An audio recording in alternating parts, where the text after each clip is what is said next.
Press na press ko yun.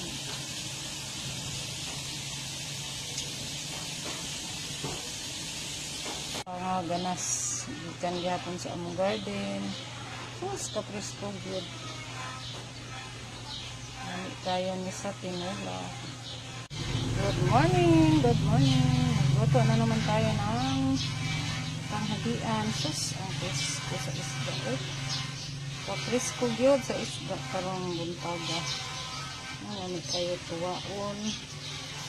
O butangan o kamunggay. Ay arang ka-press ko sa isda.